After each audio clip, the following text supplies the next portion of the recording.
Hello, my name is Catherine Hawes, and I would like to take the next few minutes, writer to writer, to talk a little bit. So, the other day, I was reading an article for my day job, and it was saying, we have had this industry for, just over 100 years, and, we are vital to, making this happen.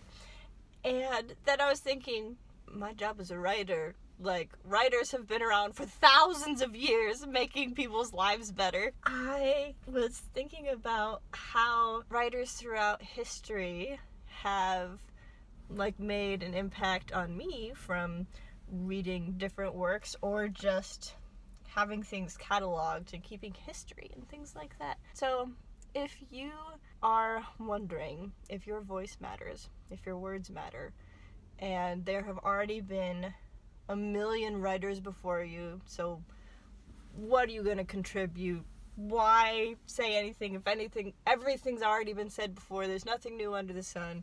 What do you have to contribute? Your unique glasses, if you will, that you see the world through, they truly are unique and different. Even if the both of us read the same books, watched the same movies, ate the same food, we would have a different internal experience, and you would be able to pull things from that I wouldn't notice, and you could give me a new perspective to look at those things.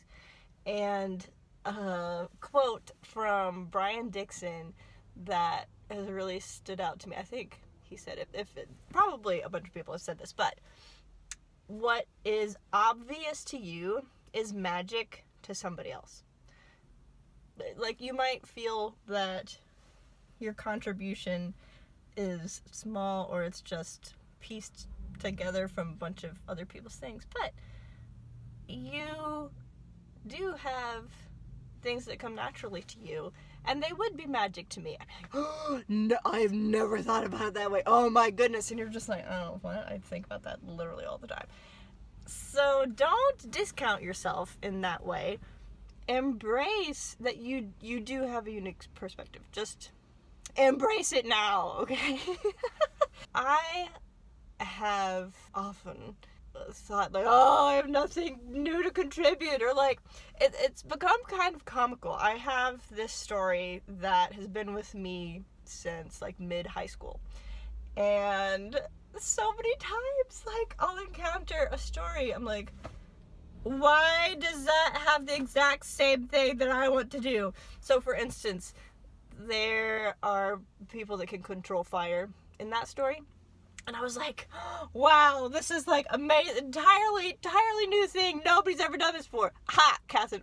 Yes, they have. And somebody told me, oh, you should watch Avatar: The Last Airbender, the show. And I was like, I've never heard of that before. What does that even mean? So it definitely has people that can control fire and earth and air and water and all of that. So a little bit, I was like, oh, this is so discouraging. It's already been done before. People that can control fire. But my story is not the same story as Avatar: The Last Airbender. And there are elements of Peter Pan that are also like my story. So when I encounter things that have the same kind of elements that I do, I now just kind of laugh and accept it. And I'm not worried about it anymore, because nobody else is going to put all of those pieces together in the same way that I am going to. So I am embracing it now, and I don't want to try and think oh, how do I make it not at all like Avatar: The Last Airbender? I'm gonna still have my fire controlling people. I'm not gonna give them up just because they're also in that show. I can run with it and craft the story how the story needs to be cohesive and its own thing. So all this to say, if you were concerned about being a broken record or wondering if you had anything to contribute into the world, you don't have to worry about that anymore. I release you from that. You didn't need my permission, but I give you my permission anyway. I've also described it like this.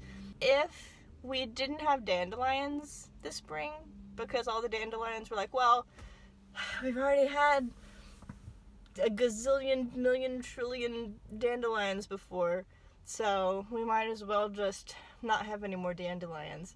That would be so sad to me. I personally love dandelions, and it's very sad to me when people like spray them with weed killer or something. So maybe that's not the best analogy for you if you personally do not like dandelions. But music. If we didn't have any more new music, think how sad that would be. I am not even a huge Swiftie, but I'm like, oh, wow, like new Taylor Swift music? How cool is that? She is an artist putting out new things, and I get to listen like for the first time to something new. And if we didn't keep having those new things, it would be sad. So don't lose heart. Keep making art. I didn't mean to make that rhyme. Anyway, I hope you have a lovely day. Do not be discouraged. Do not be dismayed. All right? So your homework is to send this video to a writer friend of yours who might be concerned about there being nothing new under the sun. They are new. All right?